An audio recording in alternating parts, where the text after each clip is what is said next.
Hey class, Prof JC here. I want to welcome you to our final podcast of the semester. And I know that we're already in the holiday season, and my hope is that your Thanksgiving went extremely well, and I hope that your Christmas is looking to be the best you've ever had. And I always say that I think Christmas is the greatest time of the year. I just love this time of year, and I hope that that this year is the greatest, and that next year is even better, and just every Christmas gets better for you. Hey, as we wrap up our time together today, I want to look at our final thoughts on ethical decision making. That's what this whole thing has been about. How do we make ethical decisions? We've talked about mental models and all this stuff. I want to begin our podcast today with just a powerful idea. Okay, it's the one that we've talked about in this class. Character is destiny. And at some point here in my office, I'm gonna have a painting that's just made with those words. I think this is, in my opinion, one of the greatest quotes, probably one of the most powerful quotes, at least it has been in my own life. Character is destiny. And what does that mean? Of course, right? It's you are the sum of your choices. That's another way to say it. You are the sum of your choices. If you look at your life today and you say, I like where it's at, well, probably you've made a lot of good choices to get there. And I'm happy for you. If you look at your life today and say it's not exactly where I want it to be, it's probably a lot of choices that you've made, or several choices you've made, that have gotten you to where you are today. Our character is made up of the choices that we make, right? These words encapsulate the essence of why ethics matter. This whole thing that we've been talking about over the last few weeks. Every decision we make shapes our character, and in turn, our character shapes our destiny. And I will say this from a business perspective. Our choices will impact our businesses, our teams, the people that we lead, right? How we choose to live our life, how we choose to make choices. All of this impacts all of it, right? If you look at some of the greatest businesses that have existed over long term, it's because they have made one great choice after the next. I'm actually reading a book right now, and I should have brought it with me. One of my heroes is a man by the name of Charlie Munger. Charlie Munger, okay? I want to encourage you to look him up. He hasn't written any books. There's a book out there called the Almanac of, or Poor Charlie's Almanac. Poor Charlie's Almanac. And somebody put together a group of his speeches, right? It's a whole book of his talks and speeches, and they kind of put it together.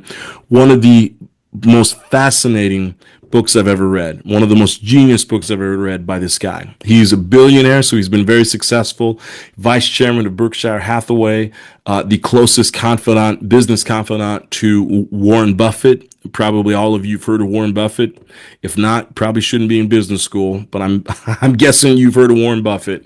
But he was the close confidant to him, a billionaire. But that's not what impressed. The more I begin to listen to Charlie speak and watch his life, so right now I'm reading a book that is a biography of his life and how he lived his life and the choices that he made, so that set him up so that when he died at the age of 99, just a few days short of his 100th birthday, which what a success that would be. And he had 8 kids and I don't know, 25, 30 grandkids. I think it was more than that even. Just the legacy that this guy has had. And he talks about, it's one of the most important things he talks about, mental models, which is we've introduced in this class as well, because this helps us to make right choices. And so when he's asked about businesses, and that's what Berkshire Hathaway is, it's just a conglomerate of businesses that Berkshire Hathaway has held on to long term. Their returns are outrageous, just outrageous. I think if you wanted to buy one of their Class A stock, I think it's Class A or Class B, I'm pretty sure it's their Class A stocks. If you wanted to buy one stock, it would cost you over $500,000, or at least a few weeks ago when I checked, $500,000 just to buy one Class A stock of Berkshire Hathaway. This is a company who has done extremely well. And when you ask them, okay, what is a great company, right? How do you define a good business? And I'm getting this wrong. That's why I wish I had the book here. But basically what Charlie Munger sums up and says is a good business is a business that has made one good choice after the next. And you can look at them and know that they're going to continue to make good choices in the future. Okay. That's not a very analytical way to look at a business if you're looking to buy a business, but that's kind of the overarching. Is this a business that has consistently made good choices, right? Which means, does it hire people who make good choices? That's why all this stuff that we're talking about is so important. So let's dive deeper, okay, by looking at the wisdom of Aristotle, whose concept of eudaimonia, we talked about this at the very beginning of the class, or flourishing, reminds us that happiness is the highest good and the ultimate purpose of life. Okay, now some of you may agree with that, you may not agree with that. I'm not asking you to either way. That's just what Aristotle said. Aristotle many times is referred to as the father of ethics, and again, we're just piecing this all together. For Aristotle, happiness isn't about fleeting pleasures or material wealth. It's about living virtuously and cultivating habits that allow us to act according to reason. This involves embracing the golden mean, quote unquote, the golden mean, the balance between excess and deficiency. Okay, right there in the middle, where we don't want to live lives of excess, right? That leads to unhealthiness. So does deficiency, right? So the middle is where we want to be. For example, courage isn't reckless, nor is it cowardice. It's the balance between the two. Okay. And we've all met people like this. And I've certainly had seasons like this back in my 20s where I lived recklessly and made a lot of choices that were not great. And I felt like I was living with courage. Well, I'm going to go out there and drive 95 miles an hour, whatever. That's reckless behavior. Cowardice is I'm going to sit on the side of the freeway and I'm going to drive 5 miles an hour because I'm scared of the traffic. No. What you want to do is, if the speed limit is, is 65, well, drive 74, whatever, 9 miles over, whatever. That's confidence. That's courage. Okay. It's probably not the best example, but you get what I'm saying. Now, what does this mean for us as leaders? Ethical decision making is a lifelong process. Okay. It requires continuous self-reflection, practical wisdom, and engagement with others. As Aristotle emphasized, we are social beings. Happiness and ethical success depends on building meaningful relationships and contributing to a just community. Okay. And one of the things that he talks about is, as you're looking back on your life, happiness is never going to be defined right now. Okay. It's not going to be defined today or tomorrow. It's defined after a lifetime of good decisions, a lifetime of ethical decision making. Okay. But how do we translate these timeless principles into modern complexities of business and leadership? And here's where mental models come into play. These internal frameworks help us navigate the world, shaping how we perceive problems, weigh options, and make decisions.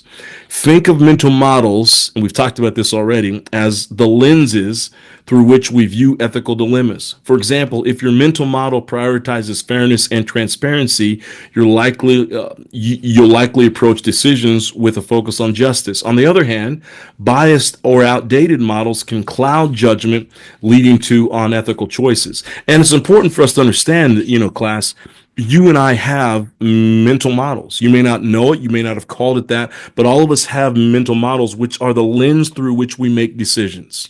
Okay. It's the lens of how we see the world. Okay. Right. So one of the things we've talked about in this class is systems thinking as one of the mental models. Right. And systems thinking is a thinking that anytime one thing happens, there's a whole system that worked to create that one thing, whether it's good or bad. So if I'm going to try to fix this thing, I have to fix the system. Now, I'm a systems thinker. So what that means is anytime something happens in life, whether there's a success or a failure, okay, because I'm a systems thinker, I look at it from that perspective. Okay, and I say, okay, interesting. That thing was successful. What are all the things that came into place to make that thing successful? This thing failed, or this person failed, whatever it is. What are all the things that came into place to make that person fail? Okay, and I think we used the example in this class as well. If you hire someone and they're consistently late to work, or you hire someone and after 90 days, maybe they work out, but then 2 years later you're firing them for fraud and they've stolen money from the company and they caused all kinds of problems in the company. It's easy to point and say, well, that's just a bad person.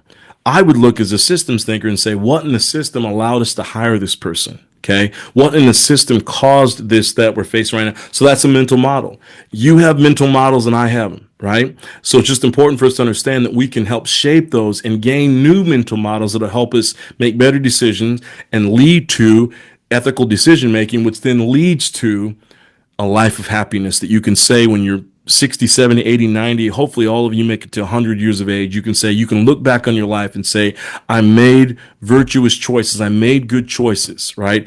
Through the use of mental models or whatever it is that you use. But I can look back and say, I lived a happy life because I made good choices. Okay. Now, the good news is that mental models are not fixed. By refining them, we can challenge biases, expand our perspectives, and make better ethical decisions. For organizations, shared mental models foster a culture of integrity, ensuring consistency and accountability across teams. In essence, mental models provide a roadmap for aligning our decisions with our values and principles, even in complex or ambiguous situations. Okay?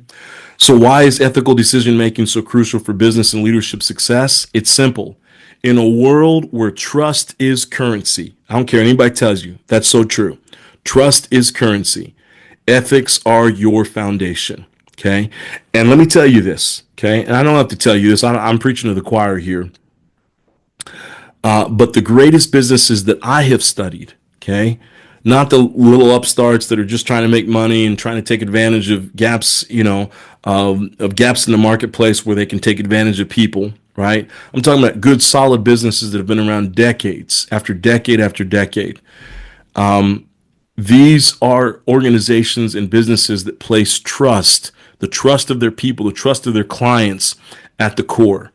When you hear some of the greatest investors of our time talk about the trust of their clients, it's so important. Another book that I'm reading right now is about a billionaire down in Brazil, and he built his billions through investments.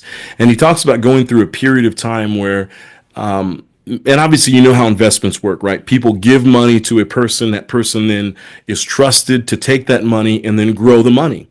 And then investors receive a dividend on that. And so if I give $100 to something, my hope is that I'll make, $150 back. That's an investment. Okay. Now, if I give $100 to someone and find out that they have taken that and they've squandered on private jets and they've squandered it on, massive buildings and corporate parties and all this other kind of stuff, that's a breakdown of trust. And then I find out later that not only, that $100 that I gave, not only do I get the 100 back, but all that they can give me when I try to pull my investment is all I get now is $66. So now I've lost 30 something dollars in this investment. Okay.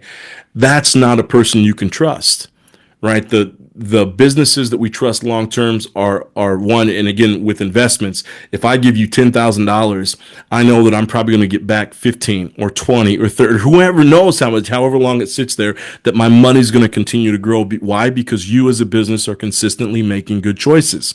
You as an investment manager are making good choices with my money, right? That's the same thing. Trust is key in all of these, okay? So ethics are the foundation for all of this. Good choices, good decision making. Ethical leaders build trust, inspire loyalty, and create enduring success, not just for themselves, but for their teams, communities, shareholders, stakeholders, all of them. When leaders prioritize ethics, they foster cultures that encourage innovation, collaboration, and resilience. They don't just chase profits, they create value for all stakeholders. So to wrap up, I want to leave you with 3 calls to action on this podcast, okay? So number 1 of this, cultivate virtue. Begin with yourself. Reflect on your own values and strive for balance in your actions. Practice the golden mean by avoiding extremes and seeking ethical harmony in your choices. Okay, so that's number 1. Cultivate virtue. Number 2, refine your mental models. Challenge your assumptions and expand your perspective. Seek out diverse viewpoints. Question biases. Build frameworks that prioritize fairness, integrity, and the well-being of other people. So again, you already have your mental models. What I'm asking you to do is refine them and figure out what are 5 or 6 that you can think of that you'll live the rest of your life. And any time you go to make a decision, you'll run them through these mental models. Elon Musk, and I think Jeff Bezos as well, but Elon Musk for sure, he talks a lot about first principles. where anytime a problem is given to you, you just break it all the way down to the first principle, to the just the basic thing, whatever that thing is, and you rebuild it that way. Okay. So again, I mean, what could, for, if you think in first principles, what could that do to help? Right. And only you can answer that. But I just want to encourage you, refine your mental models, figure out what they are, and have 5 or 6, right? So you can make ethical decisions consistently over time. And our last call to action, lead with purpose. As a leader, your influence is profound.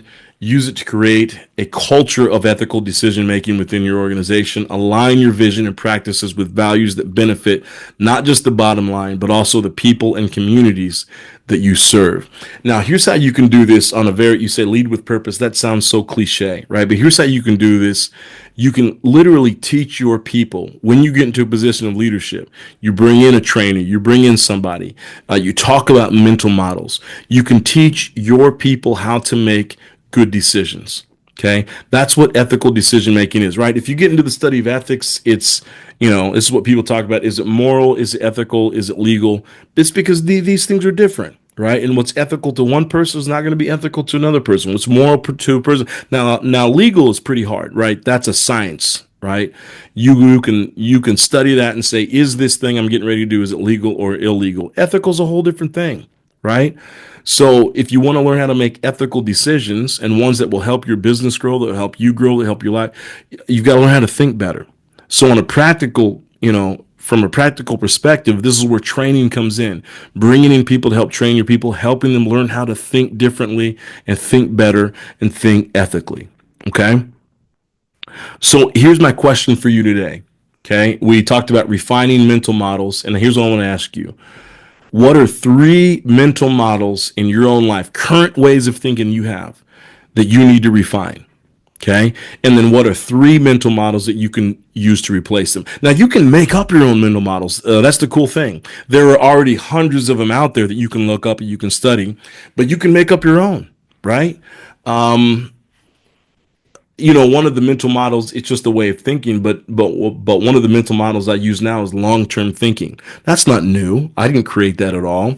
But after reading the lives of very successful people and very successful businesses, almost every single one that I would read about, one of the things they talked about is their passion for long-term thinking. And so I decided I'm going to adopt that in my own life.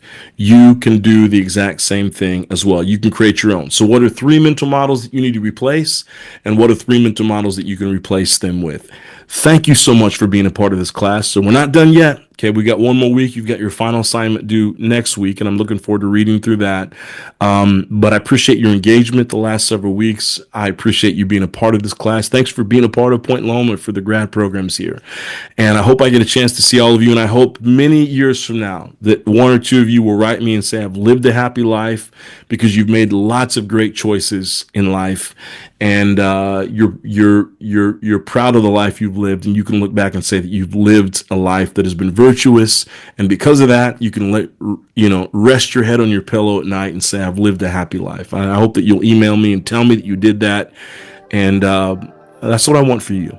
So thanks so much for listening, and I hope that I already said it before, but I hope that this holiday season, this Christmas season, is your greatest one yet. Merry Christmas, everybody. Normally I would tell you I'll see you in the next episode. I won't say that this time, but I'll say I'll see you here, there, or on the other side.